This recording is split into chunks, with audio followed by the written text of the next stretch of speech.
All right, welcome back. The Victory Degree podcast. We have another guest, as you can imagine, and I am excited to announce Ben Brewster as today's guest for our episode. Ben, welcome to the show.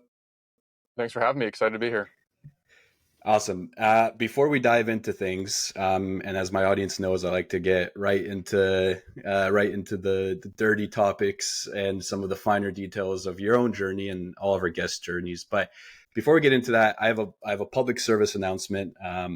If you're listening to this on Spotify or Apple Podcasts and you've enjoyed what you've heard thus far from my previous episodes, and I'm sure you're going to enjoy this one with Ben as well, leave a rating, man. It takes 2 seconds. It's free and it means the world to me. I go, whether you just leave a 5-star rating, a 4-star rating, or if you actually take the time to write a review, I look through all of the reviews. I'm always eager for feedback. So if you like what you're hearing, or if you don't like what you're hearing, leave a rating. It means the world to me. If you're watching on YouTube, subscribe, like the video. Again, it means more than you can imagine. So with that, Ben, enough about my my YouTube, Spotify, and Apple announcements.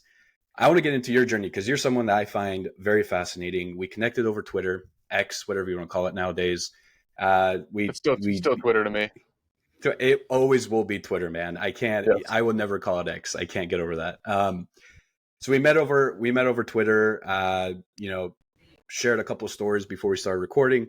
But doing research on you as a person and kind of what you've built with Tread, it's kind of an underdog story and someone who, don't take offense, may not have been set up to be successful, at least to the level that you're currently at. So for people who might not be aware of who you are and what you do, you were a pitcher, so high school pitcher. You got 0 D1 offers. You ended up walking on to the University of Maryland, where you came on and you were like, damn, I am the worst player here. But you ended up getting drafted 15th round by the Chicago White Sox in 2014. And then 2015, you started Tread Athletics, which is what you're currently enamored with. So before we get into Tread and your professional baseball journey, I want to go back to young Ben, even pre-high school Ben. Who was that Ben, and what would you tell him now if you could go back in time to maybe, let's say, elementary or middle school? Yeah, I have a lot of thoughts on that. I mean, certainly from an outside perspective looking in, like I wasn't set up to be a professional pitcher. I wasn't the guy who from day one was always the best player on the field. Don't get me wrong, like, I was athletic. I had some just general tools. Reasonably good athlete, good frame, like flexible. I had some of these tools on my side, but you wouldn't have thought from the outside looking in. Like as a freshman in high school, I was throwing 70 to 73 miles an hour. Had no idea what I was doing. I never really played like organized like travel baseball where I was like on this showcase circuit or anything like that. Didn't have a ton of money growing up, so it wasn't like I was able to go afford pitching coaches or all these development showcases or anything like that. So I just kind of played Little League like every other kid did. I was, towards the top of the pack just because it's Little League. And if you're athletic, you're typically going to be one of the better kids, but it certainly wasn't anything special. But I think going back to that age, I think I always had kind of curiosity about things. I always approached things with kind of an intellectual mindset, like a problem solving mindset. So I think from that standpoint, with the work ethic, with the curiosity, with that mindset, with a little bit of intelligence, I did have actually a lot more of these tools to be successful than you would have thought from the outside looking in, even though that starting point was so low. So even though I was throwing low 70s in high school, whereas I can think back to I did actually try out for one travel team as a freshman, and I remember I didn't make it because I was throwing 73 and all these other kids were throwing 85, and I'm like, oh man, I've totally missed the boat. That's what I remember thinking. We couldn't afford age 12, 13, 14 to be on all these travel teams. I missed the boat. Like I'm too late. I'm too far behind the 8 ball. Like I'm just never going to play in college. Like I remember distinctly thinking that all these kids were throwing 85. They're so far ahead of me. And that didn't deter me at that point. I was just like, I'm gonna do whatever I can. I'm gonna learn as much as I possibly can. I'm gonna put everything I have into seeing if I can play in college. I just couldn't. I was kind of stubborn too. I think that was another ingredient. Where looking back, like I really did have a lot of these ingredients for success in terms of like just general kind of life success.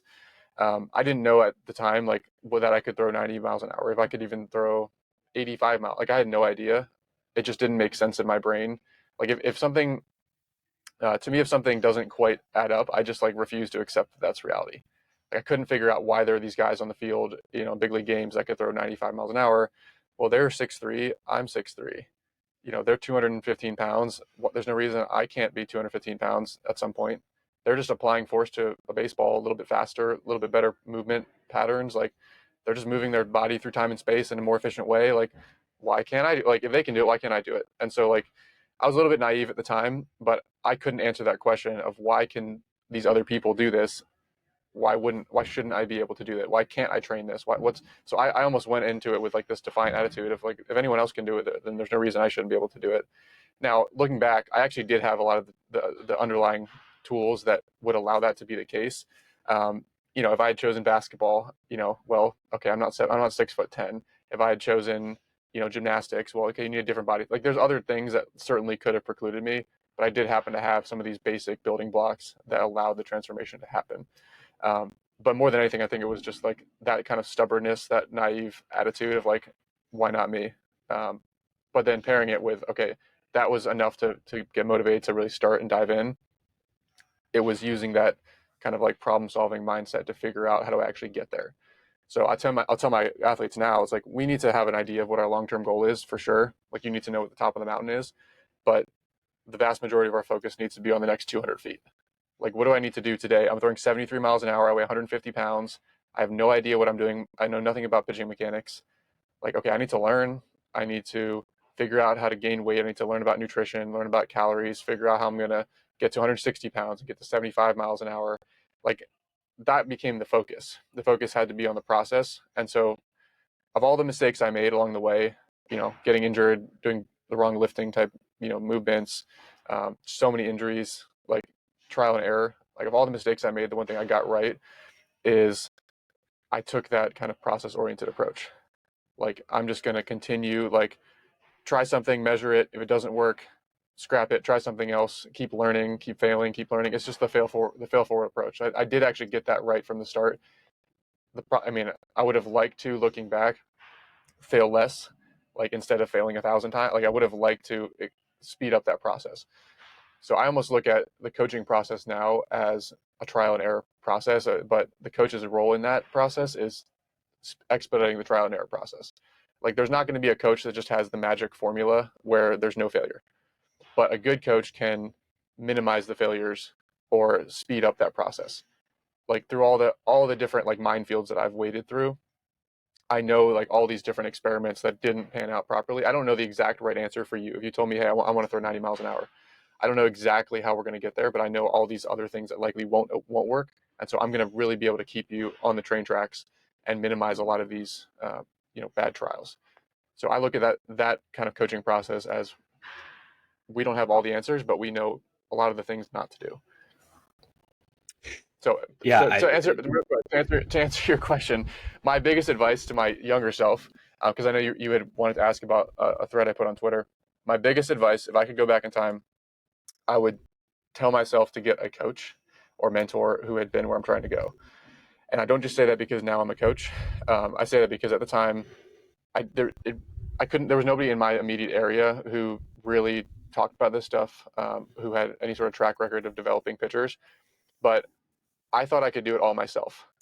I thought I had all the time in the world. I could do all of this myself. I could just like write my own workouts. If I just like put my head down and worked hard enough, I could figure it out all myself. And I was actually kind of right at the end of the day. The problem is I didn't factor in how much time that would take. So maybe it took me 12 years. It took me like till I was 28 years old to throw 98 miles an hour. Like, what's the value of it if I figure that out at 21 years old? Like, what's the value? Well, okay, maybe I'm a third round pick. Maybe I'm, in the big leagues right. at that point instead of figure this out after getting released. And I just figured it out way too late. And so you don't realize that like time really isn't on your side. And a coach or a mentor speeds up that feedback loop, speeds up that process. So that would be the biggest thing is I didn't realize I didn't really have those 4 years of high school to kind of waste just like messing around, doing bodybuilding.com workouts, following Joe Schmo nutrition plans. Like I was learning, I was improving, I was kind of trudging along, but that process could have been so faster. I go back in time, like I could have been throwing 95 miles an hour by senior year of high school instead of 85 if I knew what I knew now. I could have gained 40, 50 pounds in that time frame easily instead of 20 pounds. Like I just didn't know what I didn't know. And so going back, I wish I could just like shake myself and say like, you will figure this stuff out. It's going to take you, 8 years to learn what you can learn in 2 years if you just find someone who's been where you're trying to go.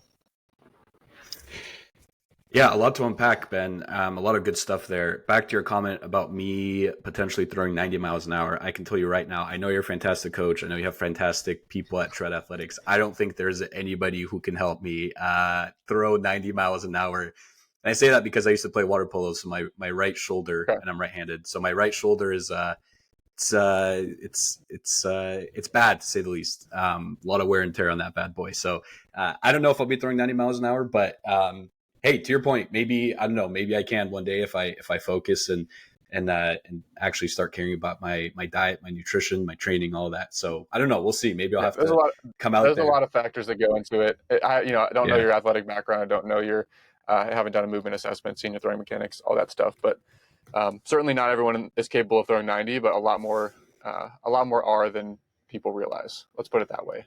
Almost all the high school Mm, pitchers throwing 81 could be throwing 90. Like their mm. genetics are not the reason they're not able to throw 90.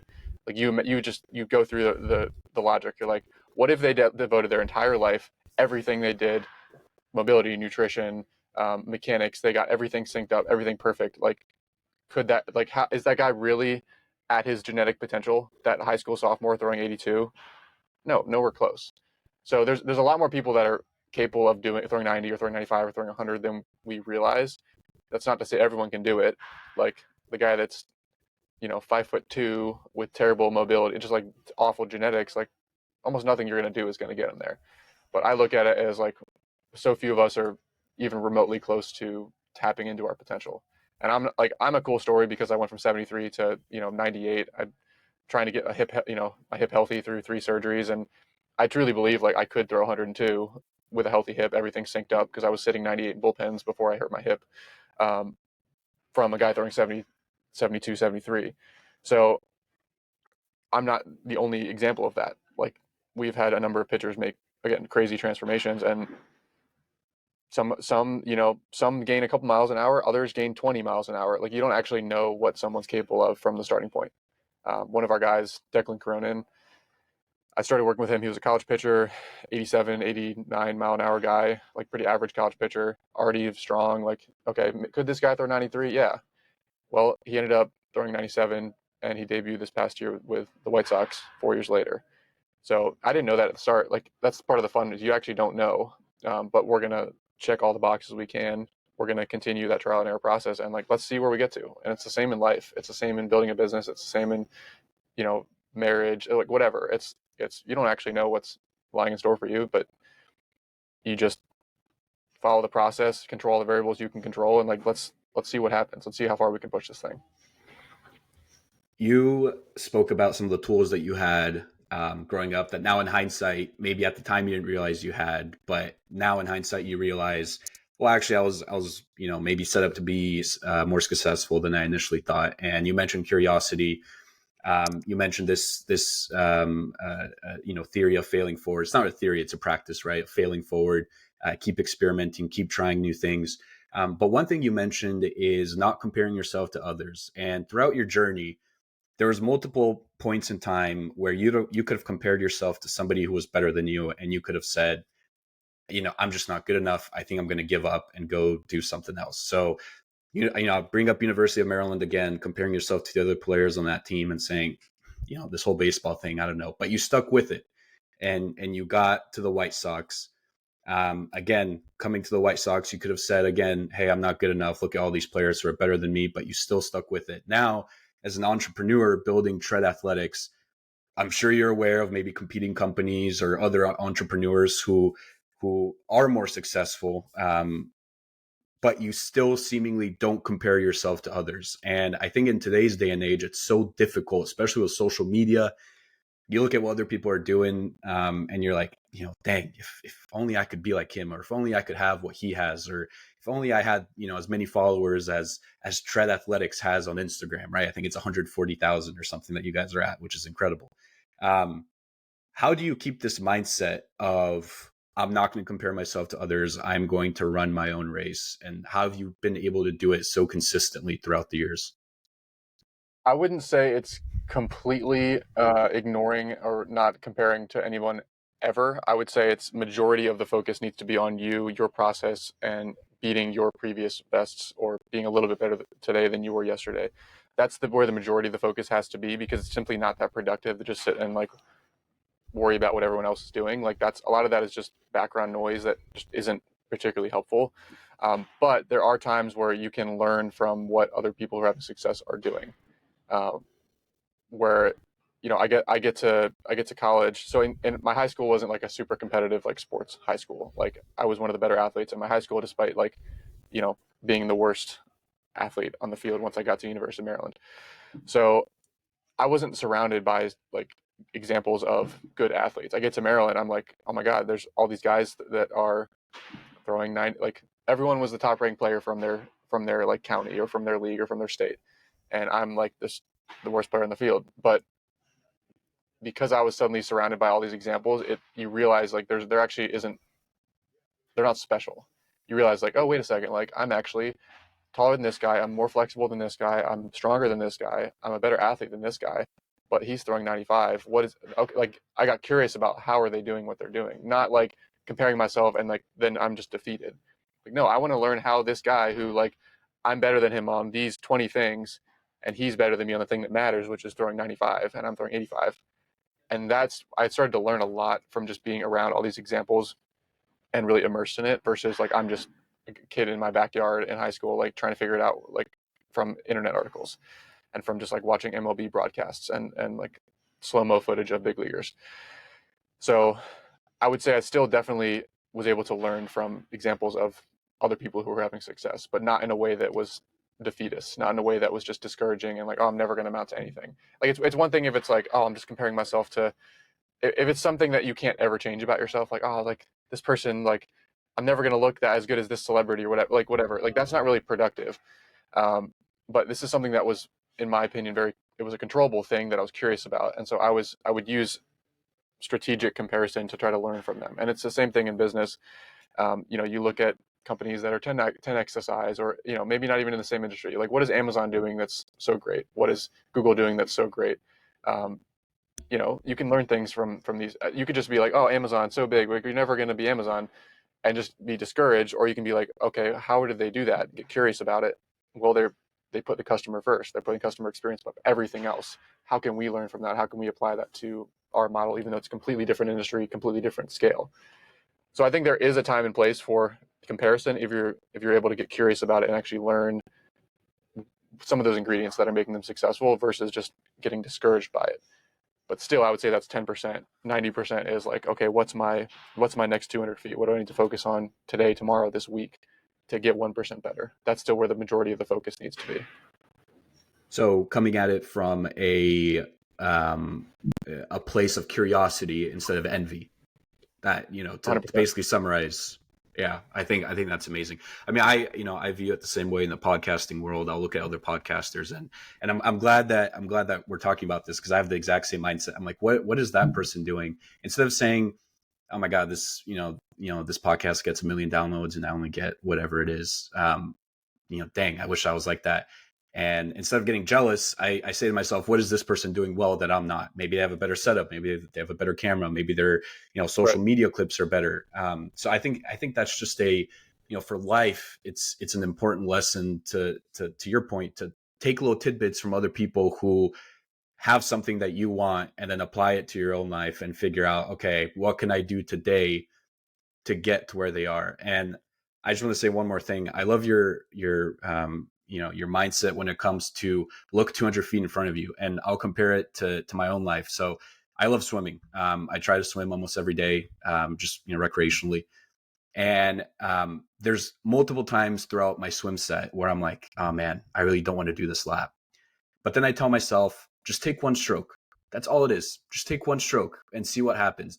And then you start to realize that as you're taking, one stroke turns into two, turns into five, turns into 10. Next thing you know, the lap is done. And it's funny when you're just focusing on one stroke at a time, you kind of even forget what your end goal is, which at the time is finishing that lap. And so I think that compares beautifully to what you said, which is, hey, don't think about how am I going to go from 85 miles an hour to 95. Just think about what can you do right now, today, right, with this meal, with this training, with this workout to improve just 1%.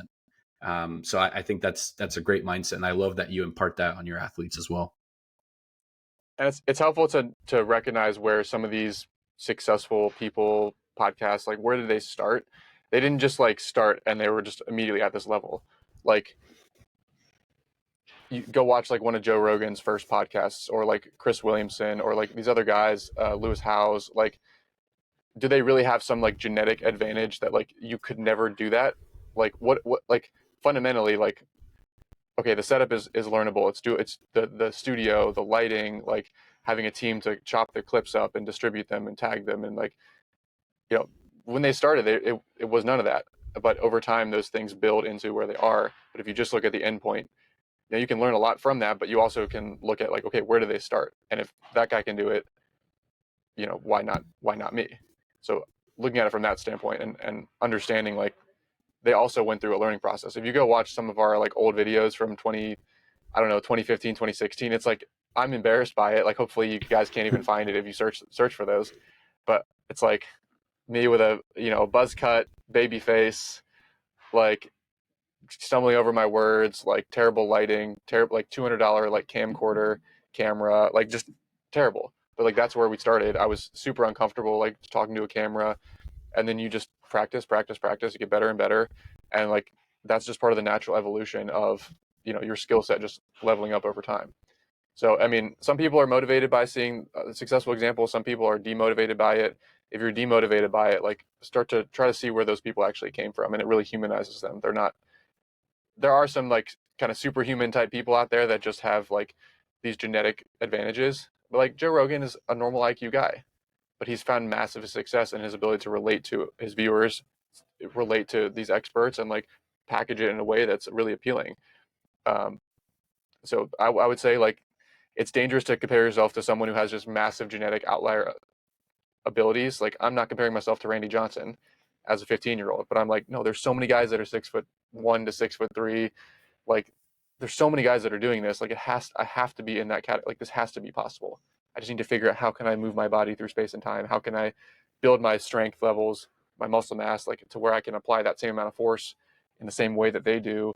And okay, pitch movement, different pitch grips. Like, I can learn how to grip a changeup. I can learn how to grip a slider. I can learn how to manipulate a ball that way. Like, if they can do it, why can't I do it? If Chris Williamson can do it, if Lewis Howes can do it, like, why can't you do it?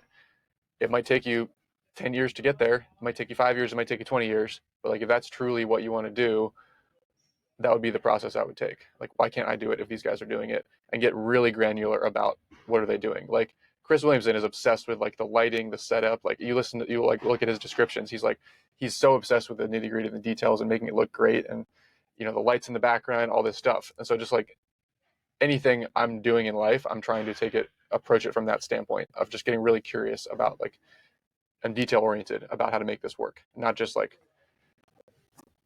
crossing my fingers that it's all going to work out, but like very, very nitty gritty. Right. Acting with intention. I love it. I think that's a great takeaway as well.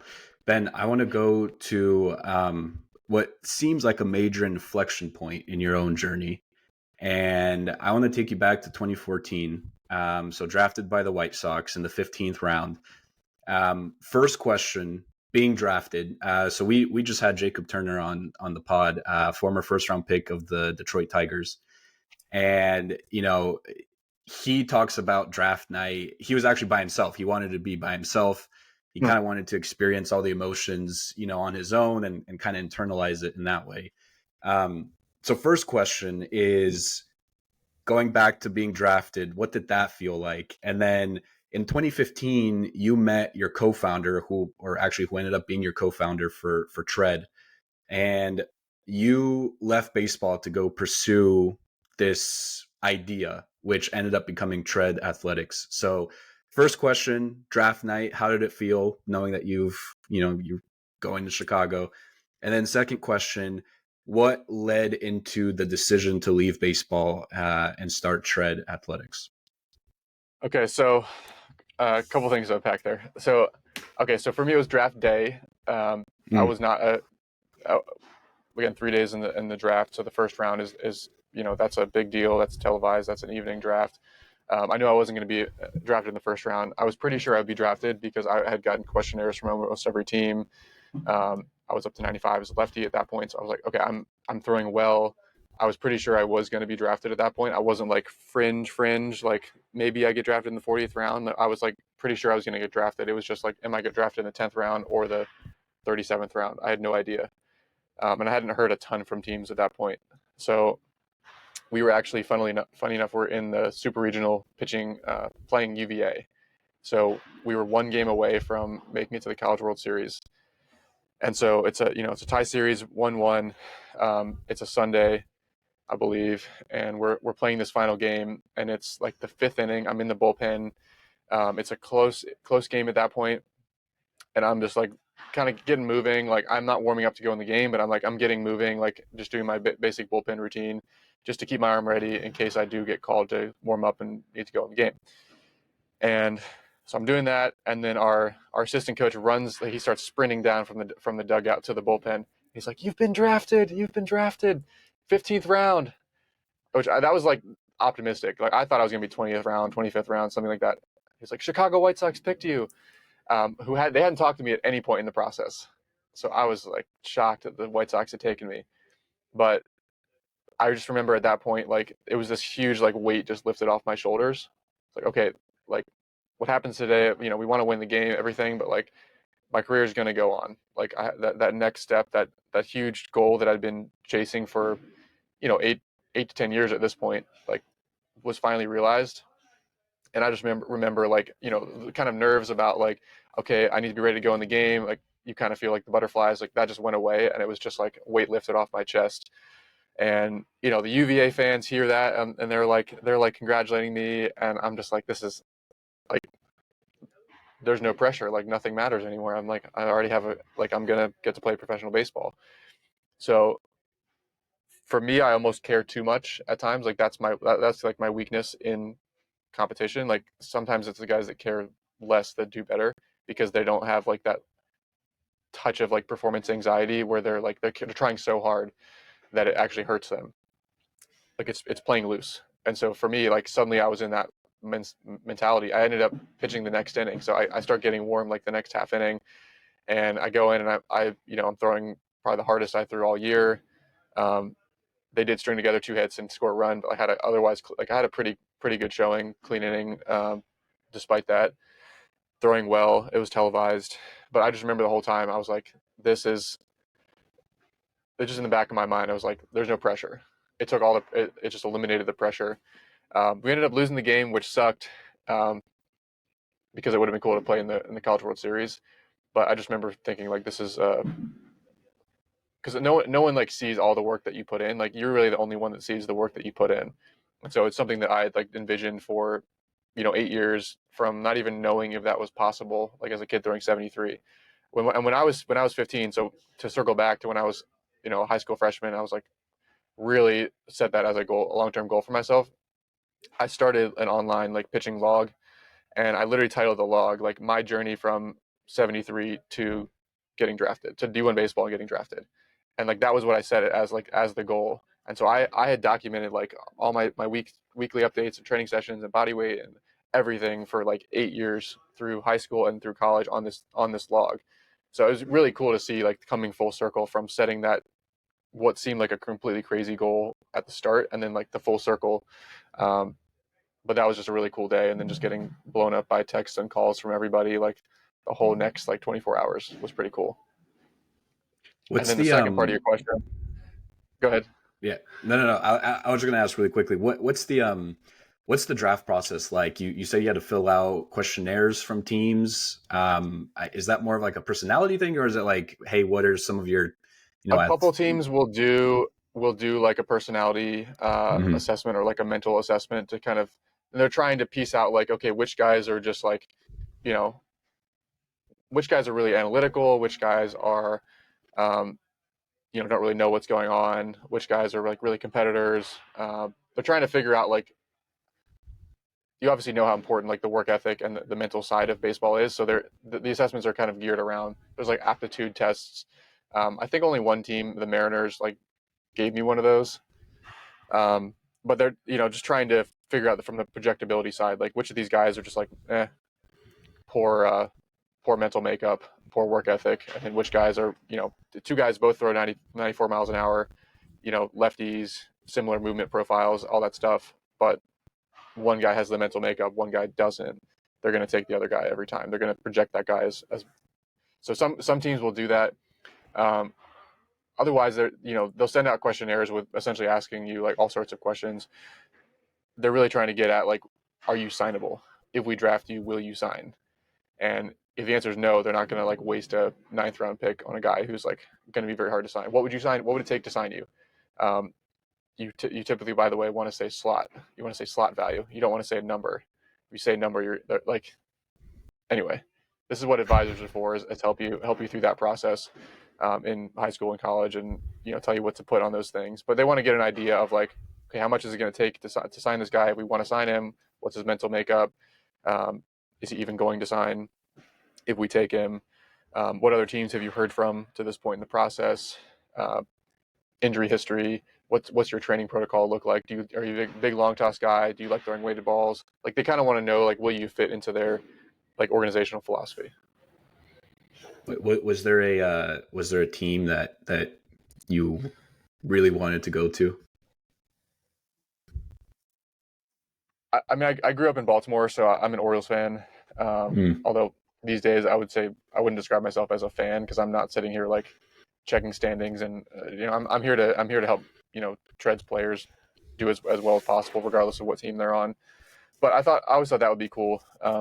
Pitching at Camden Yards, just because that's the first MLB game I ever went to was a game at Camden Yards. But honestly, the way that most players think of it is I want to be with a team where I have the highest probability of getting called up to the big leagues. And so there's actually an appeal to pitching for like a team like the Oakland A's or the again Orioles or like Marlins, a team where like they don't have a ton of depth at the big league level. Whereas like you get drafted by the Yankees, it's like pretty difficult to get called up with a team like that. So there actually is an appeal where a lot of guys would almost like will tell you they would prefer to be with a team without a ton of depth because now the chances of them being able to move up and actually debut is a lot higher. So, well, I know we have that question lingering about the inflection point, you starting Tread, but this conversation is kind of fascinating as well. Jacob Turner talked about when he was drafted, when he first got sent down to the minors.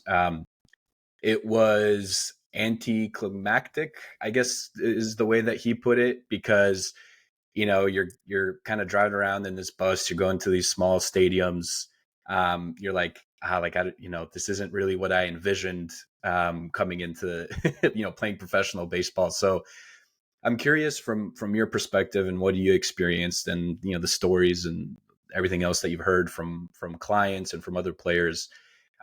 Is it is professional is playing professional baseball as cool as it seems, or just professional sports in general? And what are some of the things that players will tell you, or like I said, that you've experienced that maybe a casual fan might not think is possible? From everything I've seen, it's gotten a lot better recently with players actually getting paid a quote unquote livable wage. The counter to that is now the roster limits are lower, so it's more competitive to actually play minor league baseball. Like just because you throw 97 miles an hour doesn't actually mean you have a spot on a professional baseball team. We have guys in our facility that have done that, and if they walked a few too many guys the previous year, or didn't absolutely dominate in independent league baseball, they still don't get signed. So it's a lot more competitive now than it was 2014, 2015, 2016 when I was in the minor league system. um, and the quality of life is from the outside looking in sounds significantly better as far as how these guys are treated now. For me, I think I want to say I was like $1,400 a month, maybe in season is what I made at the time. A lot of that's going towards your clubhouse dues, for the clubby and for your food and spread and everything. So at the end of the day, you're maybe break even. Like you're paying for your own rent in season. Like you basically have no money. Like you make no money. You net no money over the course of the season. You're not getting paid in spring training. You're not getting paid when they ask you to come, pitch in fall instructional league. So, there's 5, 6 months of the season where you're making $1,400 a month, and all of it's going towards your expenses, and you get to play professional baseball. But again, it's not really a living. A little bit better now, but that's how it was when I was playing. There was a substantial jump up once you get to like high A, like again, I ran into a number of injuries pretty fast, so I made it from rookie ball to low A to high A all within like a 6 week span. Like I was the first one to high A for my draft class. Carlos Rodon, I think, was the second. They kind of took their time with him, but low A was your classic like minor league grind. Like you're in a stadium that's super old at the time, Kannapolis. They've redone the stadium since. They forget to wash the uniforms once a month. The uniforms are 10 years old, and like you can't even bend your legs in them because they're so stiff material. Your post game spread, the meal that you're paying, $300 a month, $10 a day to this clubby to make. You're getting peanut butter sandwiches, and it was like rice. One game it was like rice. Like what? You're gonna feed us rice? Like what's going on here? I don't know if the guy's still there or not, but it was pretty bad. I mean, you'd have like 6 guys to a 2 bedroom apartment, like just unfurnished. Um, you have guys like hanging sheets with like thumbtacks in the ceiling to like create dividers in the living room, and you're sleeping on an air mattress. You'd have guys like bringing girls back some nights, and they're like hanging the sheets, and they're on an air mattress, and you're trying to sleep over here, but there's just like a sheet in between. Like you're seeing all that stuff. You're seeing teammates that have a ton of potential. Um, just running into problems with gambling. Staying out till 5 a.m. at the casinos, or drinking an 18 pack of beer, a case of beer every night. Um, you're seeing like high school draft picks who probably needed some growing up and some maturing in college, but they signed straight out of high school, second, third, fourth round, and no one's there to hold your hand in pro ball. So they get try to keep up with some of the veterans, and just like kind of run into issues, blow their money, and they're out of the game 2 years later. As a guy who almost certainly like should have been a big leaguer, you're seeing guys who are. This is funny. So I lived with a couple of guys. In 2015, I was rehabbing in Arizona, and I'm living with a pitcher who's like 6'10", like 397 in high school, like a dude that like should have had no business not throwing 102 miles an hour and just getting in shape, and like for sure big leaguer. And then another guy also living with him, 6'5", like 160 pounds, like Chris Sale type body, throwing 95, 94, 95. Another guy that like no business not throwing 100 and being a big leaguer, like just weigh 200 pounds, like fix your nutrition, get like both of these guys. I would give anything to be in either of their scenarios, because I know with like the work ethic, what I've learned, the nutrition, the training, like either way, it's like you're throwing 100, you're in the big leagues a year later. Like you have a 10-year career, you have all this stuff. And both of them were out of the game a year and a half later, because they just they didn't, to me, it seemed like they didn't care. And maybe that's too harsh, but one guy just needed to eat more calories, and he would wake up at 1 p.m., get to the field, not skip breakfast, eat nothing the whole day, eat like one small meal. It's like, dude, you fix this, you're a big leaguer. The other guy, the team was trying so hard to get him to lose weight. He was like 320 pounds or something like that. And he threw 97 when he was 250 in high school. He threw 93, 94 at 320.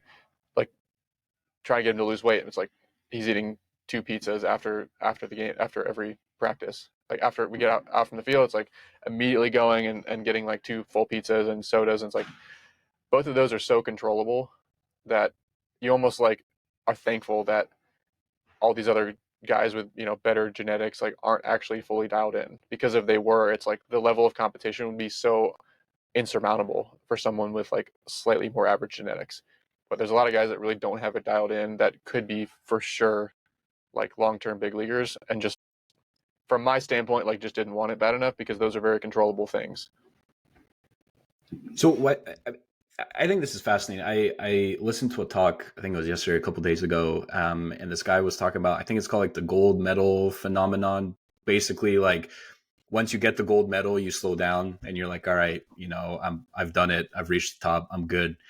So, do you think that that's what's going on with some of these prospects that you mentioned that had seemingly everything that they needed to be a major leaguer for a while and be really good, but it just never panned out?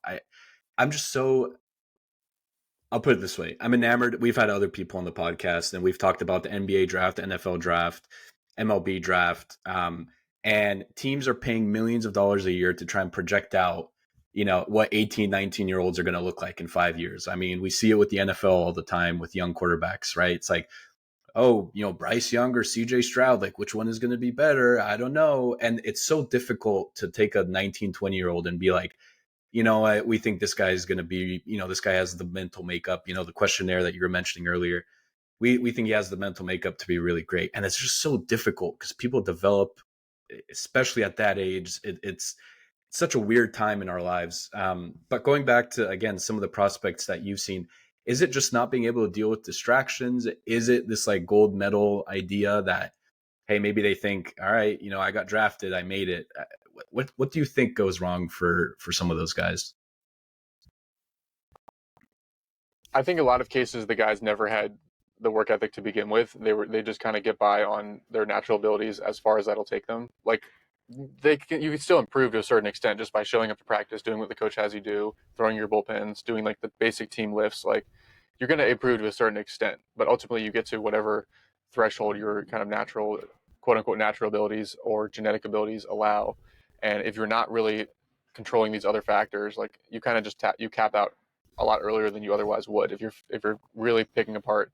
Like I think Trevor Bauer is a good example of like a pitcher who's really tried to figure out every single possible advantage from the lifting, the nutrition, the the pitch, like learning so many different, like you can tell the guys that are really like tacticians, you Darvish, the Max Scherzers, the Clayton Kershaws, like they're always searching for whatever competitive advantage they can. They're not just going through the motions, getting by on their natural abilities alone.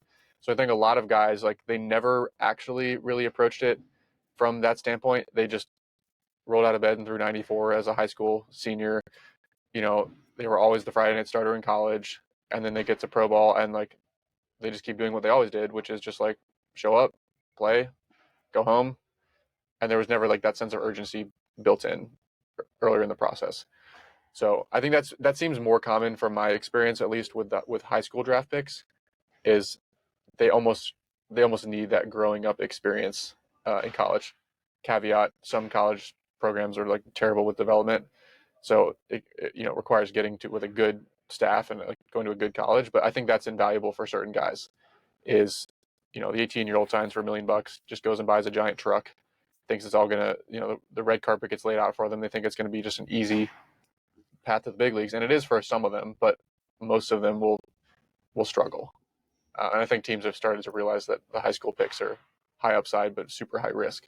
I think that's a big reason is they don't have anyone to kind of look after them, or they don't have as much structure. There's not as much structure in pro ball.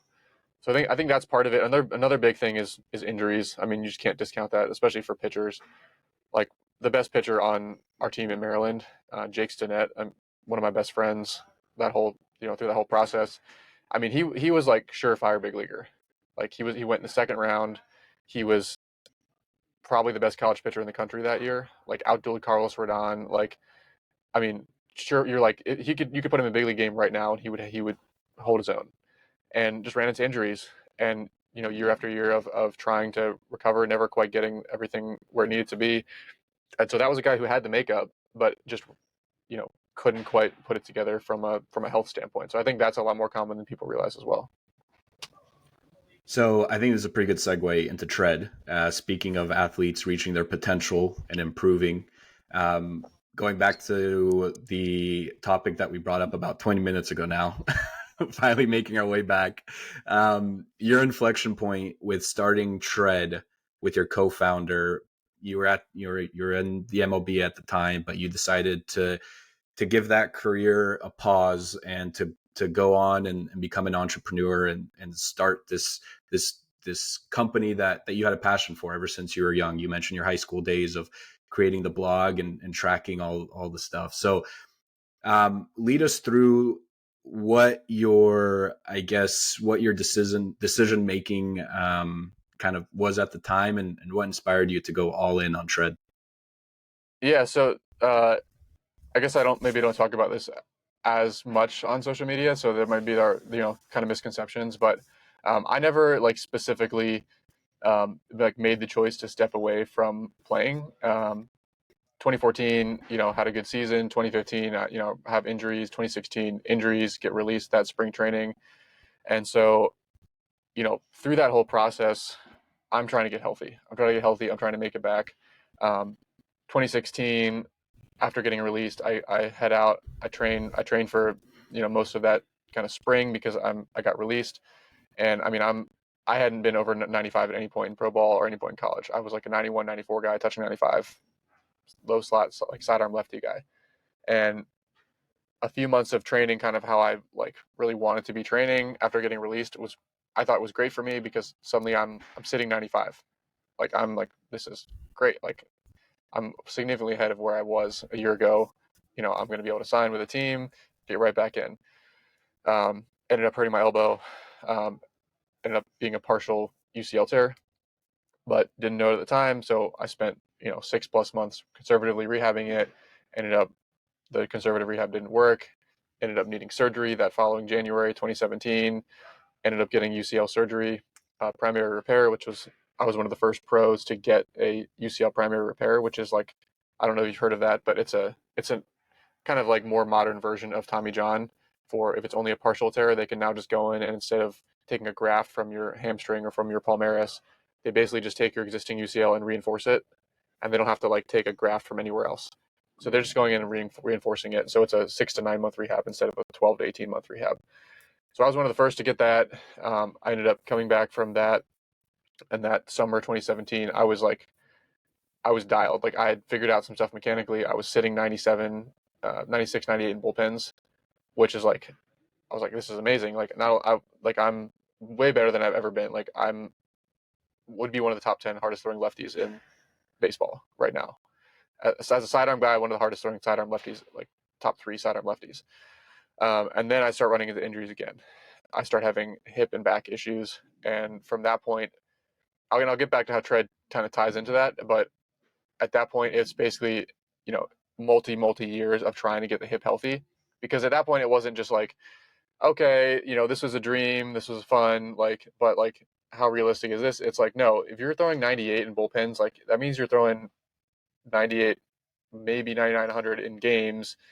Like you go down the list, the Josh Haders, the Orels Chapmans, like suddenly it's like I just need to get healthy, and like there's a very clear path if I can just be healthy, because now I've shown what I've figured out with my mechanics, and like I've shown that I can do this to myself. Like I truly believe now, like, okay, this is even more clear than ever.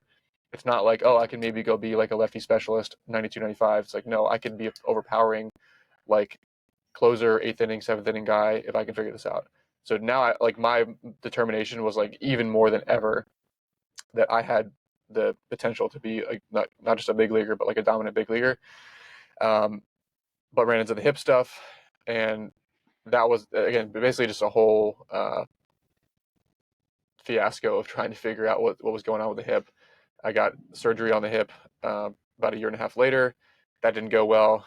I got a revision surgery for that about a year and a half after that surgery. Once it was clear that surgery hadn't healed properly, after that point, I ended up, and so now we're in last year even. I got a hip resurfacing, which is basically a full like metal joint now. Um, Again, the idea of would love to be able to throw hard still, if that heals properly. I'm about a year out from that. We're still trying to. It's still healing. It's still not where it needs to be. But actually, through this whole time, like my vision has still been, I want to be a big league baseball player. Like that has not changed at any point. I'm 32 right now. That has not changed. I still believe I can throw 102 miles an hour. I still believe if my hip works, my arm works great. I'm in the best shape of my life. I need a hip that works. So if it doesn't work out, I've been building tread, and I'm completely at peace with that. But if I can get a hip that's where it works, I know for a fact my body can still throw 98 miles an hour. it is if my hip works. So that has actually not changed throughout the entire process. I've not missed a week of lifting. I'm on top of my tissue work. I'm doing everything I can. I'm flying out and seeing the best experts in the world for the hip revision. Mark Philippon did A-Rod's, Tim Lincecum's hip. Like, I'm finding the very best people. I'm getting injections, like everything I could possibly do. So that actually hasn't changed. I'm still very much interested in that if my body can tolerate it. If not, then I'd at least like it to be healthy enough to go throw 93 with my guys and learn new pitches and be the best coach I can. But how that ties back into tread is, I'm in my second year of pro ball, and you're trying to figure out how to pay the bills. You're not making any money. You need an off-season job of some sort when you're a minor league baseball player. At least back then, you needed something. So most players go and they're do pitching lessons or something like that, or they get some desk job for 5 months in the off season. I'd been keeping like this log online on these forums for 8 years. I'd been writing articles at this point. So there was a little bit of like people reaching out asking like, hey, I saw that you've like gotten drafted. This is really cool. My son is 12. My son is 15. Could you write a program for him? Could you, do a call with us? Could I pay you? So I started to see like there was actually some demand for remote coaching. And this is before remote coaching was even like technically a thing. But I saw there was the demand because people were literally like throwing money at me to tell their kid how to get better at baseball. And I actually have the answer. I'm like, well, we have to do a movement screen. We need to see where he's tight. We need to see where he's weak. We need to get an idea of your body fat percentage and your body weight and your height and see your mechanics and where's the deficiencies and which drills. And so I kind of had the information of how to get these kids better and realized that I could do that without ever having to be there in person with them. Most of these kids didn't have any sort of instructor in their immediate, hometown area that talked about this stuff. They would have had to piece it together just like I did, find some nutritionist, find some, local PT guy, find a pitching coach who knew what they were talking about, which is very difficult to do, especially in, 2014, 2015. And so suddenly, it became clear that like we had this all-encompassing solution where we can actually address all these variables that go into it and give somebody this guidance remotely. And so that was kind of like the origin of realizing like light bulb went off. There's a demand for this, and I'm pretty sure this will work. Like this will work. Like if someone had just told me what I needed to do from day one, I would have done it and it would have worked. So I ended up connecting online with my future business partner, Cohen. He was a pitcher at Clemson University. He was like high school All-American guy, but very much like had to really fight for it to get to that point, fight through a lot of injuries, taking an intellectual process-driven approach to it. Um, and again, in his personal case, like he also ran into a ton of injuries, shoulder, that ended up kind of derailing his career. But he made the decision himself to drop out of his undergrad degree and come start the company full time with me. I was still very much like, okay, in season I'm focused on baseball, but when I get home from the field, like I'm going to be working on writing, our first ebook. I'm going to be working on all the different systems and, exercise videos and everything that are going to go into like how would we make this work? Like let's say we coached more than 5 people and we had 100 or 1,000 or 2,000. Like how would this work? How would this scale? And so he and I kind of became like a duo at that point in terms of, there's actually something here. And so I mean, maybe you understand from like the entrepreneurial standpoint, but like there's no guarantee that anything's going to work out. And it's especially true when you're in a completely like untapped, like kind of new market. You have no idea if there's even 100 people out there that want remote training at that point, much less 500 or 1,000 or 2,000. Like you have no idea. You're just like, oh, pretty sure this has value. Like let's just put this together, and what else are we going to do at this point? So that was kind of like the way to pay the bills initially. That was the long-term vision of like once baseball's over, like let's at least be building towards this so that we have something here. But then realizing relatively quickly the scale that this thing could actually be. So through 2016, I was still, with the White Sox. After that point, it's been more so just trying to get healthy. But again, like how many hours a day are you going to spend on your training realistically? It's about 2 to 3. You're going to lift, you're going to do any sort of mobility work, rehab stuff. But what are you going to do the other 6 hours a day? In pro baseball, like you're just standing around shagging BP, you're just sitting around the clubhouse playing Clash of Clans. Like there's a lot of wasted time. So I was using that time to like the first, when we actually officially launched the company, like we immediately had an ebook ready to go. Like, this is what we stand for. This is our philosophy, like immediate value, as opposed to just like, oh, I'm a guy who says he can train players. Like, no, here's like a guide of like what we believe in. Like it gave credibility right away. And so I would, yeah, I'd be home from the field and I'm writing where everyone else is just like going and drinking beer or like smoking weed or like, not everyone, but like there's a lot of guys that just didn't take their career that seriously. And it was like almost offensive to me. It was like, why are you not taking your career that seriously? What are you doing? Why are you out till 2 a.m.? What are you doing? But I was using that time, productively to um, try to create something special. And so, yeah, it's kind of just been like both of those things together. And then I truly believe that my own career is like what has made me a good coach. It's like every injury, every failure, like I now have so much more context on how to coach these things and how to help guys avoid a lot of the mistakes that I've made, that I can't imagine if I had just like waltzed straight to the big leagues with no failure, like I wouldn't be a good coach. I wouldn't be able to help people.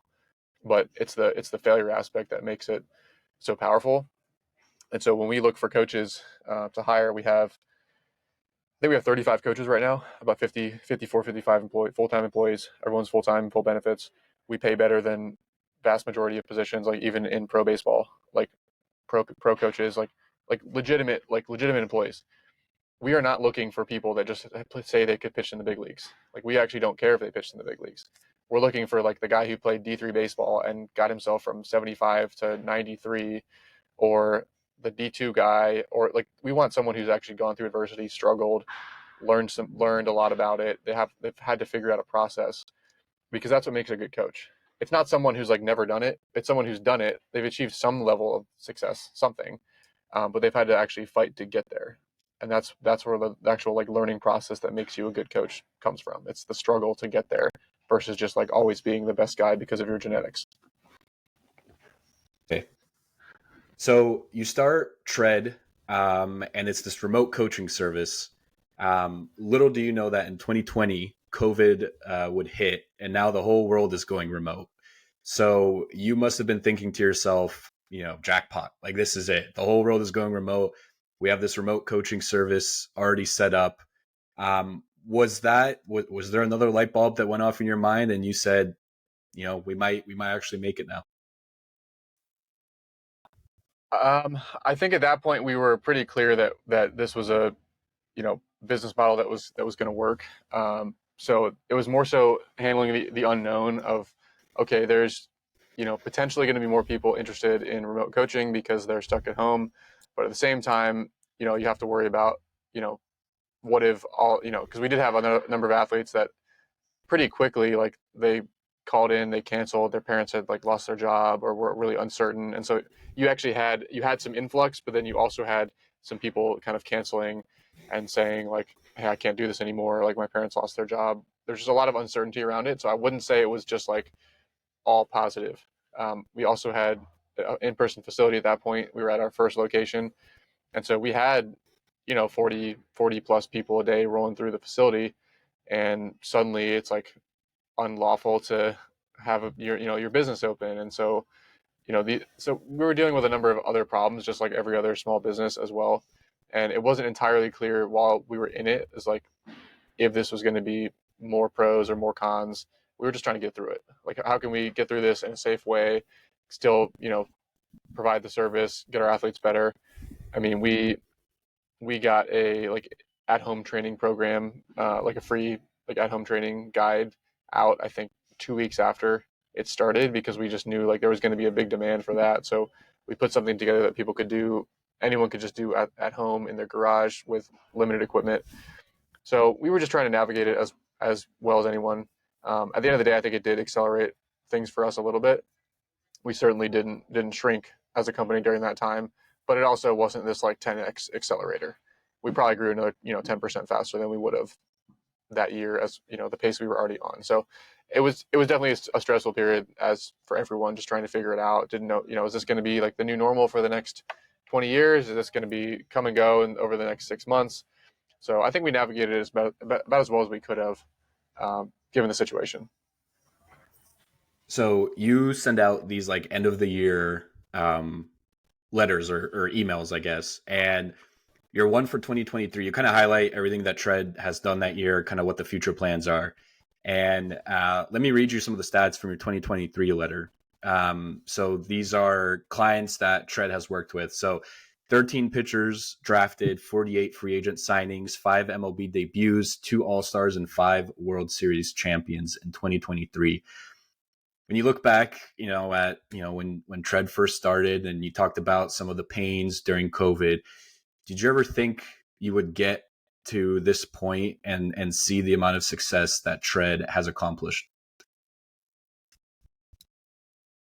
I wish I could just immediately say yes, like from day one, we knew exactly where we'd be 9 years later. The truth is, there's so many unknowns. It's very reminiscent of my own playing career, where, as a 73 mile an hour 15-year-old kid, like you don't really know like what you're capable of. You don't know that like if 12 years later you're going to throw 98 miles an hour. You're just like, you ask the question like what if, or why not me, and you just like, you don't really know.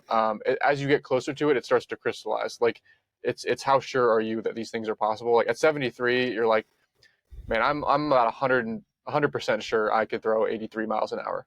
And then once you get to 83 you're like, I'm pretty sure I could throw 87 to 90. And like, well, there's a spot for those guys in college, and like there's some matchup guys in the big leagues that can do that.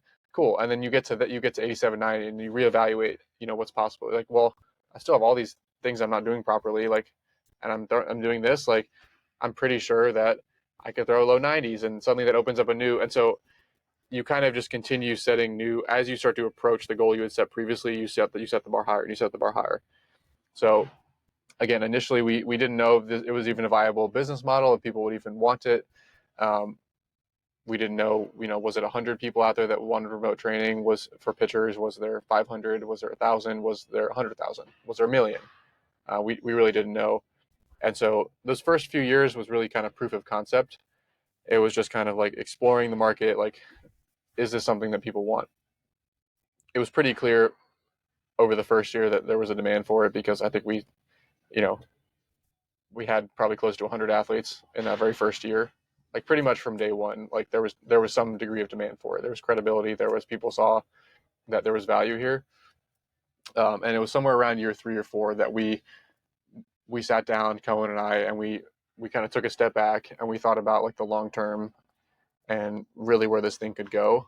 And I think that's really where we kind of set a long term vision of what's possible. And long story short, we're nowhere remotely close to where we think we can be in another 10 years. One of I'd say one of the things that have enabled Tread to grow is your social media presence. You're active on X, Twitter, whatever. Again, back to our debate. You're active on Instagram, YouTube, all of the major social media channels. As someone who is also trying to grow their social media presence, this is a little bit of a selfish question, but when it comes to how you view your social media content, and when it comes to Tread specifically, like what's your strategy? What type of content do you look to put out? And then what have you seen that has really worked to attract clients, or again, to just grow your presence on these mediums? Yeah, I personally I don't actually like social media. Like I'm not a fan of social All media. right. I don't like TikTok. I don't really enjoy Instagram. Like I don't like Snapchat. I'm not a big social media guy myself. As far as um, if not for Tread, I wouldn't really be like. I think I update my Facebook profile like once every 10 years. Like I'm not sitting around like engaging on social media for the sake of engaging in social media. But if that's the path that you need to take, which in our model, in our remote training model, like that's how you reach an audience. That's how you build trust with your potential athletes. That's what people want to see, and so you have to be there. But it's not something that I particularly like naturally gravitate towards. Um, my strategy has always been, how do we provide value in everything that we post? We need to be providing value, and we need to do so in a way that represents the brand and the image that we're trying to put out there. And so our identity as a brand has been well thought out, detailed, science backed information for pitchers. It hasn't, occasionally you'll put up some like humorous post or some joke or meme.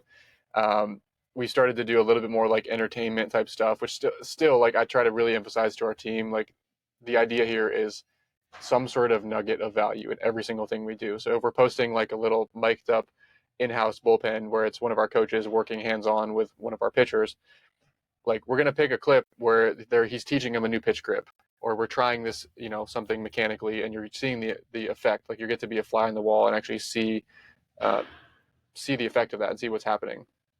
And so our goal is just provide as much value as we possibly can. And there are some things that we put out over the years where we're like, there is a lot of value there. We spend a lot of time and effort on creating those videos or creating that content. And then like the market just flat out tells you they don't like your content, like they don't like it. They don't care at all. And so it's sometimes you can take it one of two ways. You can kind of like mold and shape, like allow the market, allow your audience to kind of shape the type of content you do. They'll tell you, like you'll have higher engagement on certain guests. You'll have higher engagement on certain types of certain platforms or certain ways that you format that content. And then you'll have things that you thought were like amazing content and just like totally bombs. So, we've learned like our audience doesn't really care about nutrition videos that much, even though it's super important. They don't care about mental training as much, even though it's super important. They don't care about the strength training stuff as much, even though it's super important. They want to see like pitching drills. They want to see, they're entertained by the in-house type of content. They're entertained by, and they enjoy the in-depth mechanical breakdowns of popular big league pitchers. And so it's trying to find a balance between like what you're interested in and passionate in, and then also like what your audience is telling you they care about too. And you're trying to find like where those things overlap.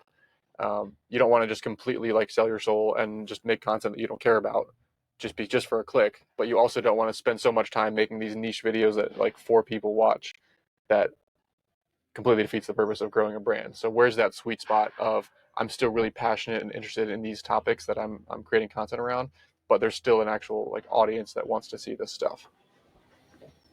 Yeah, that's a good point. And I saw, JJ Redick talked about this the other day. I don't know if you caught a glimpse of this, but he basically, to your exact point, where he said, "Hey, I can post an in-depth breakdown of an NBA play, or why Zion is posting up here instead of here, and I'll get 50,000 views, or I could post a rant on Doc Rivers and it'll get 1.5 million views." It's like, what are we doing here, right? Like, I guess people just don't want to get educated on the game of basketball. So to your point, it's always like that interesting dichotomy of, again, do you post stuff that you want to post and that you deem valuable, or do you want to listen to feedback from the market and from the audience and then start, kind of moving towards, all right, what works and what could get, our brand more recognition? And it depends on your goal too. Like one argument is, like for us specifically, like maybe engagement and likes aren't actually the best metric of success, because we don't really care of like what some, like we're not trying to just reach the maximum number of people. Like we're trying to reach the people that are interested in smart pitching training. So like that audience is not, like we don't need 10 million views on a video for it to be successful. Like we just need it to get to the people that are most interested in this type of thing. And so there could be an argument for like maybe we should do these in depth. Um, you know, we've toyed with podcasts ourselves, and you'll get some expert on, but like maybe there's not name recognition with them, but it's like a really great interview. You dive into the nitty gritty with some great physical therapist or some great pitching expert, and or mental training, and you talk through all this stuff, and it gets 1,000 views, and you're like, well, that sucks. It only got 1,000 views. But then you have some like scout or cross checker or parent, like you have someone come into the facility and they're like, I saw that podcast like 2 years ago, that was amazing, like that's why we're here. And you realize like it actually did, like those 1,000 people matter. And so you could argue that the deep dives, so those are actually the 1,000 people that you really want, you really want to be connecting with those people, the people that are interested in those like deep dive type videos. Or you could say, no, let's play the volume game, let's like get this in front of as many eyeballs as possible. So it's an interesting problem to have. We've kind of tried to find the balance between some of the things that I selfishly like just want to do because I'm so interested in, like we just put out a thread on like kind of the physics, some like physics aspect of baseball yesterday, in terms of like perceived effort versus velocity and why those things like are kind of don't line up. that was like 3-4 days of talking with a few people, like getting that, like that was more of like a selfish thing. I was curious about it and just putting it out for people because it's something I was curious about and interested in. I knew it wasn't going to get 1,000 retweets. That's fine, but the people that it connected with, I mean, they loved it. So there's that, but then you do need the you know more general, more broad type appeal content as well. And so that's the in-house videos. That's playing like the algorithm game and thumbnails and vertical shorts on YouTube because they don't really care as much about the full length videos, and that's the reels on Instagram, and that's the so you definitely have to play that game to some extent, or these platforms just won't show your content as much as you want. Right. So speaking of content, one of you mentioned your mechanical breakdown videos, and I love watching those. Um, I have never pitched in my life. I mean, I've thrown a baseball, but I've never seriously pitched the baseball, nor have I tried, because I'm concerned what would happen to my body afterwards. Um, so I think you had tweeted at one point that pitching is really just a physics and math problem, and you kind of mentioned it throughout this interview too. Um, as someone who has never pitched the baseball before, and someone who's a casual fan of baseball, can you give me just a super basic, like, here's how you pitch well, here's some of the things to consider, here's some of the things that I look at from a physics or math perspective that might help, just like a general breakdown of what makes for a good pitch. There's a million ways I can take this. So are you interested in from the angle of um, like a good, like specifically a good pitch, like fastball, slider, curveball, like what makes a nasty pitch? Or are you looking at it from the mechanic standpoint of like how, like what makes a guy able to throw 100 miles an hour versus like you maybe throwing 65 miles an hour? Like, are you looking at the mechanics, what allows these guys to throw so hard? Or are you looking at like what makes a pitch so hard to hit specifically, like the movement of a pitch or So, the spin rate or things like that? so let me rephrase it. Actually, I think I have a better question. So, kind of, in line with your mechanical breakdown videos, maybe let's take some of your favorite pitchers in today's MLB, and you tell me, pick 4 or 5, and you tell me what makes them so good from a mechanical perspective. So there's a number of factors that go into it. Lever length is a big one. So if all else equal, if you have longer levers, that is an advantage. It's one of the reasons that you see a lot of, 6'3", 6'5", 6'7" pitchers. Like you see the Tyler Glasnows. Like, and we can argue what's the optimal body type as a pitcher, but like it's somewhere in that range most likely. That doesn't mean you're not going to have some Marcus Stromans that can overcome. Maybe their levers aren't quite as long, but they can overcome that by being a little bit stronger, more athletic, more efficient mechanics for their frame, and still throw 94, still throw 96 miles an hour. So you definitely see some of that. Levers is a big factor. Strength or power, rate of force development, like how fast can I actually how fast and how much force can I apply to the baseball? It's basically like an energy transfer problem. So strength is a big piece of it too. These guys aren't like power lifters, but we call it big league strong. There's certain like strength levels that vast majority of hard throwers, so 95 plus mile an hour throwers get to. You'll have again. There's exceptions to all these rules. There's short guys that still throw hard because they're really good on all these other things. It's like a creative player on a video game that like some things are going to be high, some things are going to be lower. If you're the guy that everything is high, then you're like a Aroldis Chapman, and you're just like the creative player that everything is maxed out. But lever length is a big one. The rate of force development is a big one. You'll have like your Chris Sales who aren't super strong, like kind of skinny, undersized, but they make up for it with 82-inch wingspan or whatever he has. So the strength aspect, they're they're strong. So you'll have guys that typically, they're able to squat mid 300 pounds to 400 plus pounds for reps. Most hard throwing guys are deadlifting 450, 500 pounds. And then most of these guys can easily bench 225 plus for some reps. So again, not everybody, but you look at like Bryce Harper, you look at Shohei Ohtani, like they're not power lifters, but like they're significantly stronger than the average Joe. So the strength is a big one. From a mechanical standpoint, we're looking at how can I maximally transfer energy from the ground up through my pelvis, up through my torso, out and around into my arm, and be able to leverage my arm as a whip to maximally get that all of that momentum into the baseball. And so there's a number of things. The simplest way of like looking at mechanics is there's an initial weight shift. That's the drift. That's like your leg lift. You're getting everything going forward. And then then there's the linear move or the hinge. And that's where you actually like find your back leg and you stride forward down the mound. That point is really important because you need to make sure that you're still stable on the back leg as you move forward, as opposed to just like falling down the mound. So there's an initial weight shift, that's the leg lift, and then there's like a really stable uh, anchor point. You're finding the back leg as you ride down the mound, which is hard for people to conceptualize because it's like you're staying back while moving forwards. You're striding down the mound, but Right. like you're building so much tension as you move down the mound in that back hip. You're loading tension, like you're about to throw a punch. You're not just like stepping down the mound. You're getting everything going forward, and then you're loading tension, winding tension as you move down the mound. Third phase is the rotate phase. That's allowing all that tension you built to unleash, but not from the upper half. The pelvis goes first. And so now you're getting this last second. Pelvis rotates, torso stays back. And so that's the hip shoulder separation. That's like you see Aroldis Chapman at landing or any of these hard throwing guys, and they just have this huge stretch from their hips through their torso. And so you've just wound like a ton of potential energy. You've wound the fascia up essentially.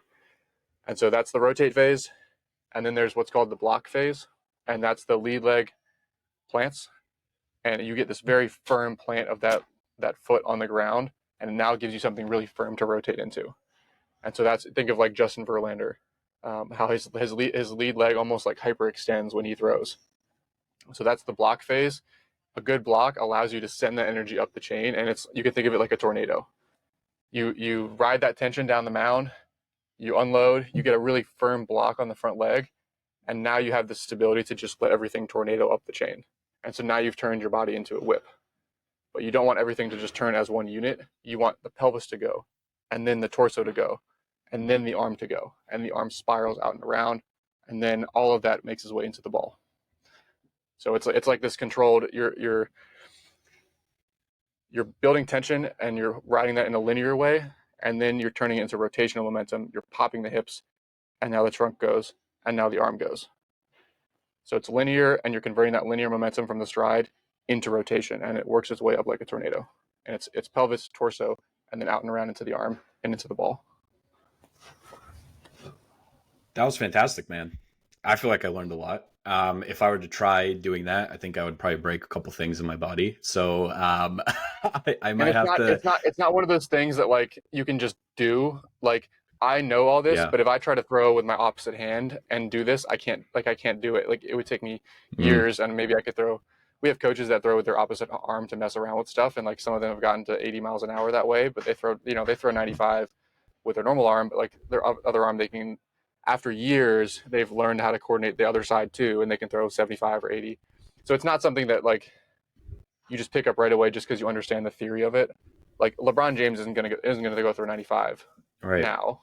He's not just gonna pick that up. But if a guy like that athleticism from a younger age had gotten those, tens of thousands of hours of throwing and the skill side of it and how to coordinate his body and do that, that's a guy who could probably have thrown 105 miles an hour, like just like Aroldis Chapman or these other guys that are throwing 105 miles an hour, 103, 104 miles an hour. It's not something you just pick up like last second. Just like I'm not going to go be like a perfect like 3-point shoot. I'm not going to be Steph Curry, even if I understand like the mechanics of how like a perfect 3-point Right. shot works.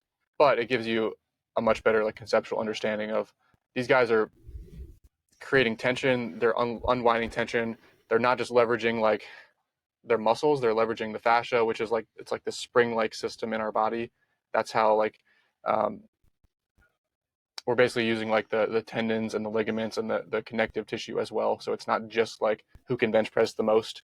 It's also who can coordinate everything and use their body like a whip and use the kind of the internal springs in our body the best too.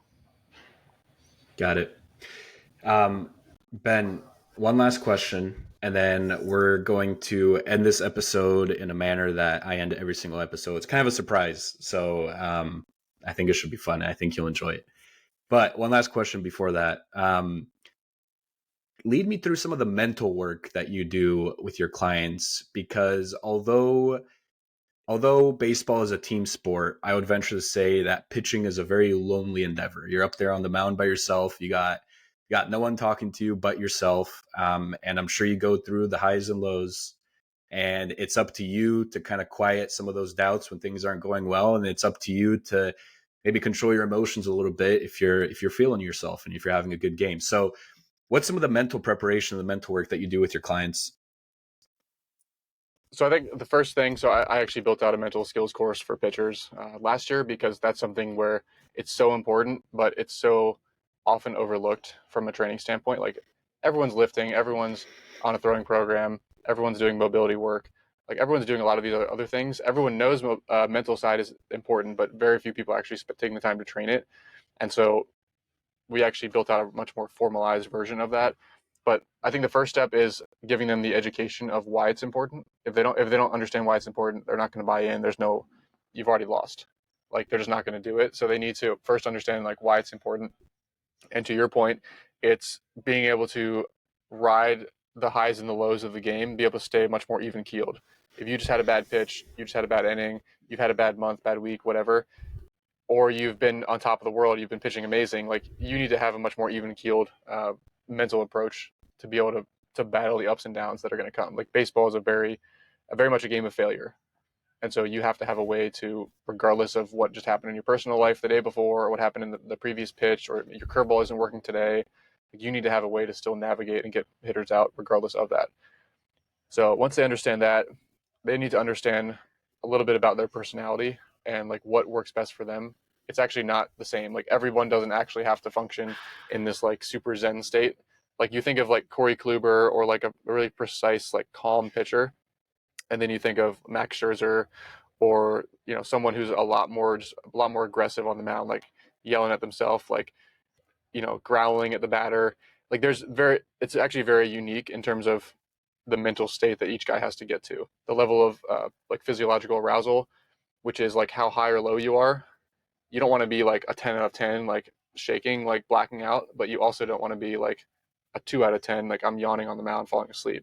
So that level is different for each person. But then the other dimensions that we've kind of added is things like some guys need to be like super carefree, like, hey, I'm just out here having fun, and they actually pitch best when they're in that mentality. Other guys need to be hyper competitive, hyper aggressive. Don't talk to me on game day, like Kobe Bryant mentality. Like I'm gonna absolutely like destroy you. And you actually don't know exactly what works best for you until you've kind of had some years under your belt to figure out the mentality of where you pitch your best. One of my guys that I work with right now, we figured this out last year that he pitches his best when he's just super angry. And so it's like we can obsess over your mechanics after each outing, and maybe that's why you're 94 and one day and 97 the next day. But we actually found out it was just the mentality. If we can just control and get you in that state of, this is how you, this is the mental state you were in on that game when you were 96, 98 and just blowing everyone's doors off, then everything else kind of falls into place and takes care of itself. So we call that a personality profile, but we take them through a whole evaluation and then figure out like this is basically where you rank in all these different like dimensions. And then from there we can have an idea. Okay, you pitch best when you're a little bit calmer, more carefree, you can keep your heart rate down, and so this is the level of arousal you need to get to. Okay, now we at least have like a blueprint of what we're trying to get to. That's like now our North Star. And from there it's like the tools are going to be different. We might use much more like calming visualization techniques pregame, just to keep you in like that zen like mental state, focus on slower breathing. Probably don't want to overdo the caffeine intake, probably don't want to be listening to like hyper aggressive music. Those strategies are going to be maybe the opposite for somebody else who, they're dragging on a certain day, they're feeling super slow, fatigued, they might need a lot of caffeine, they might need to get hyper aggressive, they might need to listen to angry music when the batter's in the box, they might need to have some more aggressive self-talk, like I'm going to like blow this by you, like, or in significantly less nice terms that we can't say on the podcast. Like you need an individualized approach there. The commonalities are essentially everyone's going to have a pre-pitch routine, some sort of pre-game routine, some sort of pre-pitch routine, some sort of like intra-inning routine or bullpen routine. So a reliever, like they should have some sort of structure to like when do they head down to the bullpen, when do they start getting their arm moving? When do they, start tossing? When do they start doing a dynamic warm up? They're not just like sitting in the bullpen all game, just like waiting for the coach to call and then just like scrambling out of nowhere. Like they're all going to have some like routines. They're not just showing up to the field at a random time each day. There's some sort of routine that just like governs, creates some consistency from a day-to-day standpoint. But the pre-pitch routine to me is the most important that we want to work through with our guys, is making sure you have a process. You can think of it like a free throw routine for a basketball. Like, when have you seen a basketball player in the NBA not have a free throw routine? They all have one. Why? Because they figured out so long. That's such an important and obvious place where, like, if you don't have one, it creates such inconsistency that they've just all accepted that you want a free throw routine. But it's the same thing for pitchers. But a lot of pitchers don't have a pre-pitch routine. They kind of just like make it up as they go, and then like depending on what happens in the game, now their mind starts drifting to everything else. So the pre-pitch routine actually acts as kind of an anchor, that no matter what happened in that previous pitch, the pre-pitch routine like brings us back to center. Whatever happened on that last pitch brings us back to center. And so it's going to be different depending on the guy, but it's how you come set. It's when you pick up the sign. It's, are you looking down, looking up? It's when do you take a breath? Is that more of a kind of slower, deep breath to relax you? Is that more of a shallow, rapid breath to amp you up a little bit? It's the focal point. It's, okay, the catcher calls fastball low and away. It's when do you actually pick up the focal point? Is that a fine focus, or is that like big picture focus where I'm just throwing to an area, or I'm trying to like hit the catcher in his like right kneecap? Or am I just trying to throw it to his general body, to a general zone? So it's all those things. So building out a specific pre-pitch routine for them. And again, all that maybe sounds complicated, but it might pare down to, like, for one guy, it's like, hey, your routine at the end of the day, in between each pitch, I want you to think: breathe, focal point, attack. You're going to come set. You're going to take a nice deep breath, feel your mind empty. Catcher's going to, you know where the catcher called the pitch. You're going to now pick up your focal point on that spot. And now the last thing you think before you throw is attack. Absolutely blow it through that spot as hard as you can. And so for you, all you need to think is breathe, focal point, attack. So you take all this stuff and you try to distill it down to like 2 to 3 words, where that's all they have to think about. And that's like a loop they can just like play on their mind. Like, everything else becomes background noise. The people in the stands, the whatever happened the game before, the fans yelling at them, the umpire missing a call, like all that is just background noise. And so you distill it down to like the absolute simplest form. I think you tweeted, speaking of consistency and routines, I think you tweeted how Jacob deGrom, his like pre-game pitching routine, he always starts at 6:45. Like that, like no matter what, like his routine, he starts at 6:45. So, if someone like that is so specific with their routine, I can imagine it's important for everyone else to kind of stick Yeah. to something and be consistent. There's a time and place for like adding variability, which is adding some unpredictability into your training as well. So not always having it be the exact same thing. Like, maybe we mix up the order of things on a certain day. Like, there's a strategic point for that, of not getting so comfortable in one routine that you can't adapt when like there's a rain delay, or when your catcher, you're ready to go at 6:45, but your catcher shows up 10 minutes late, or you sprain your ankle, but you still have to pitch anyway. Like, there's a time and place to be prepared for, um, the inevitable days when just something doesn't go right. I think there's a video I posted of Adam Wainwright discussing this, where he talks about like routines are great, but you don't want it to turn into superstition, where you think, now, oh no, I'm starting my routine at 6:55 today. Like, shit, there's no way I can have success now, because you're just so used to this. Routines are their structure, but you don't want it to become like a religion where it's, DeGrom, he can have his routine, but at the end of the day, like, he still knows that, like, if everything went to shit and he had 5 minutes to get warm, and he had to do that, like, he could get warm in 5 minutes and he would still go and dominate. So he has to know that in the back of his mind, like, this routine is here to support me, but if I suddenly you took it away from me, like, I could still go out there and find a way to have success. Ben, I lied to you. One last question, because I'm interested to hear your thoughts on this, and I promise we'll let you go. So there's been a lot made of the popularity of baseball in recent years. I think last year's World Series was the least watched World Series of all time.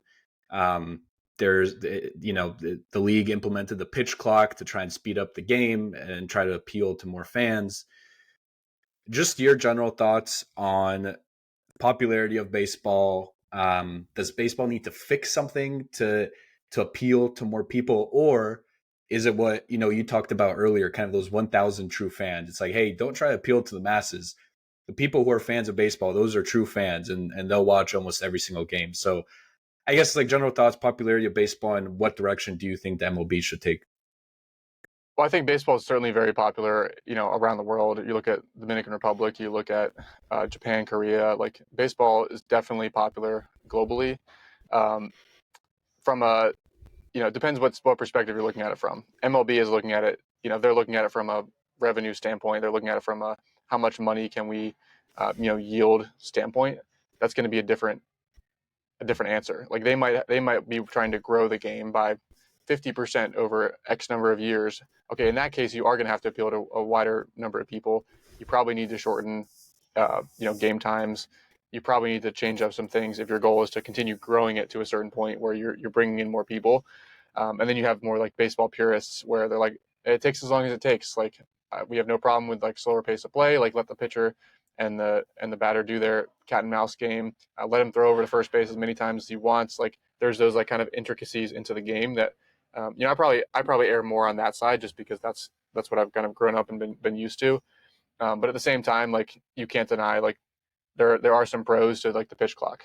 Like there's some pros to a game being 2.5 hours, 2 hours and 45 minutes, and not 3 hours, 3.5 hours.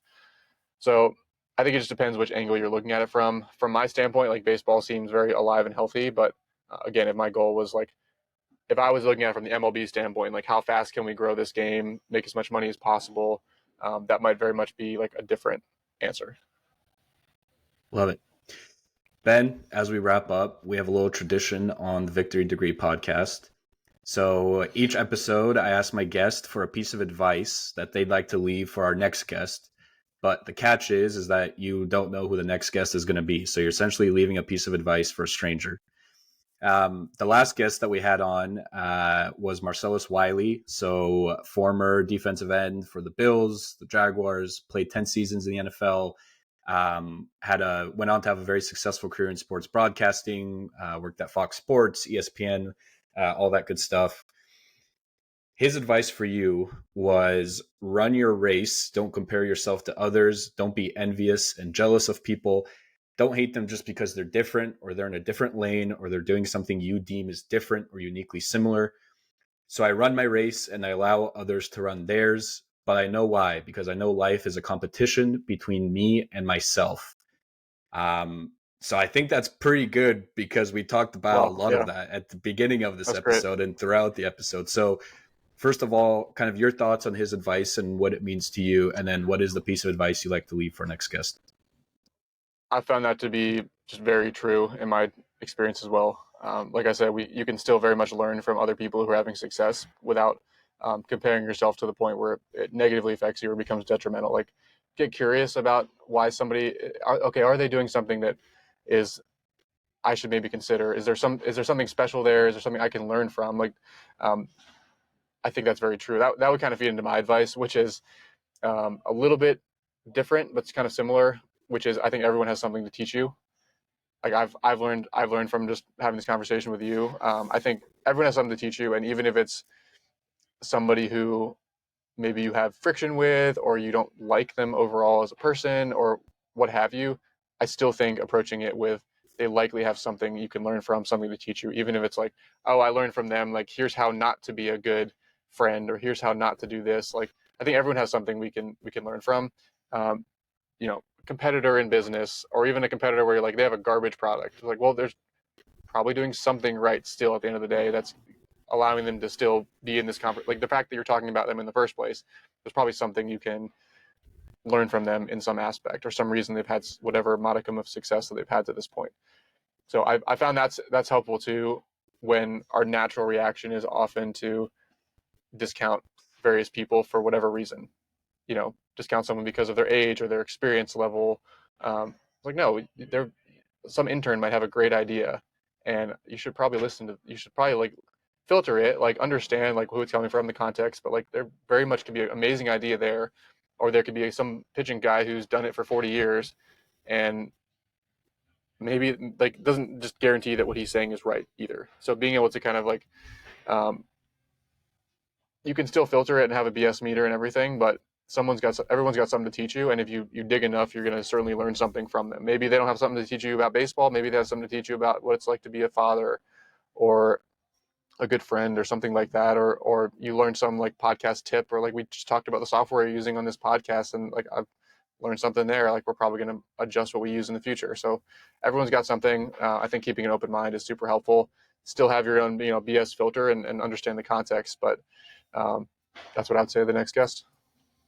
I love it, Ben. I love it. I think so true, especially in today's world where seemingly everybody gets a label, put on them, and people don't take the time to dig past the label. They just have these assumptions about certain people, and in a world that is seemingly as divisive as it's ever been, I think your advice is extremely important for people to remember as they go on through their own journey. So, Ben, this has been an amazing interview. I've enjoyed every second of it. I know you're a busy man, so we're gonna let you go.